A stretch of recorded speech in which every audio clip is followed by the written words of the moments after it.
I'm Brian Gibb, and I'm the Director of Public Education for the National Council for Behavioral Health, one of the entities that manages mental health first aid in the United States. The program basically is like first aid in that it helps a layperson or a professional develop some skills on how to recognize signs and symptoms of mental illness, de-escalate someone who may be in crisis, or if appropriate, refer them to services. We've added to of the programs available a youth mental health first aid course, which is designed for adults who work with young people, whether in a school setting, a youth group setting, or even just a neighbor or your own child. Youth mental health first aid can help learn what the signs and symptoms of mental illness might be in a young person and how you might be able to help. Okay, my name is Ray Creighton. I'm the training coordinator for JEBS Human Services, in addition to being a recovery advisor for Philadelphia Health Management Corporation.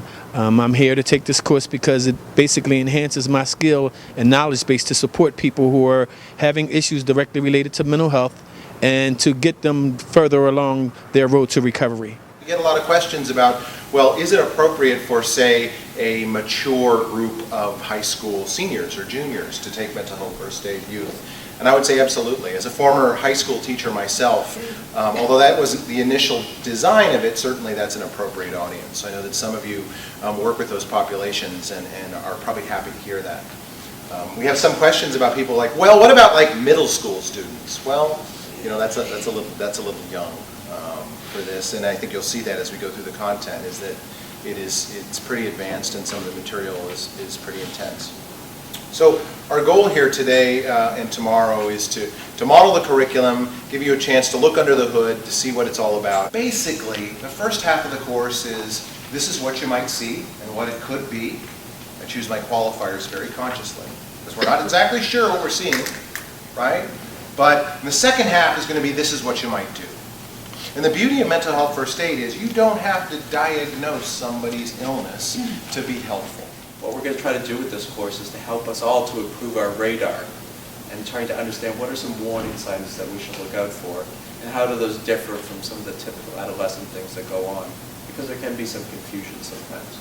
So on this list here, you're going to see a number of the different types of mental disorders or mental illnesses that you might have heard about already. Or seen some information about in one way or another. What I would like you to do is draw a picture of an adolescent and all the changes that he or she might be going through as they go through adolescence. So the physical changes, some of the emotional changes, some of the behavioral or social changes, you know, kind of the relationships that they might be having.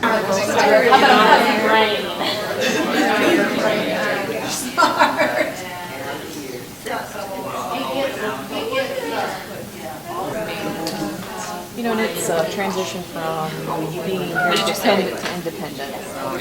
But they're also very aware, too. So very wide-eyed.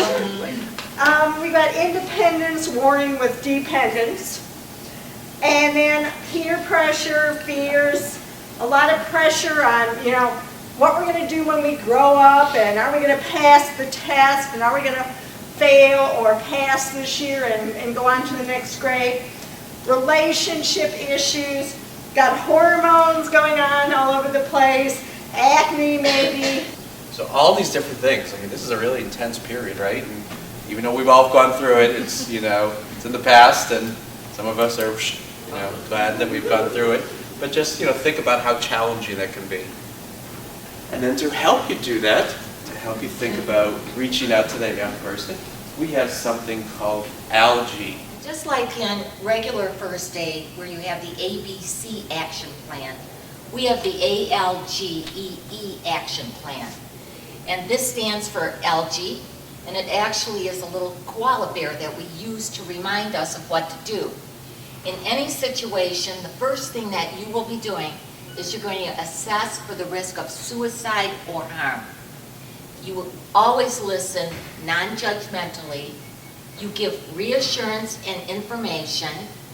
You encourage appropriate professional help, professionals being physicians, social workers, psychologists, and you encourage self-help and other support strategies. This could be reading, whatever groups, there are groups that are formed for this. Also, just because it spells out ALGEE does not mean that you cannot mix these at any given time. So it may be that all you need to do is give reassurance and information, but at the same time you are always assessing the situation for any type of harm. Hi, my name is Chris Elfinar. I feel like mental health first aid is very helpful, especially with reducing stigma. Stigma is a big thing in our culture, I believe, in America, and when it comes to mental health. And so trying to take this information and present it appropriately to the public to allow them to see just that it's not as scary or whatever it is that the person is thinking mental health issues are, being able to take that fear and turn it into something that is knowledge. My name is Kelly McGee, and I'm a clinical supervisor here at CareLink under the parent company of Behavioral Health Professionals Incorporated. This is fantastic. It's timely. It is interesting. It raises the awareness. It will certainly educate the community in what we need to know about mental health, and again, to reduce the stigma and the barriers in terms of educating the schools, in terms of educating maybe our clergy, the faith-based community, and making sure that everyone knows what mental health first aid is all about.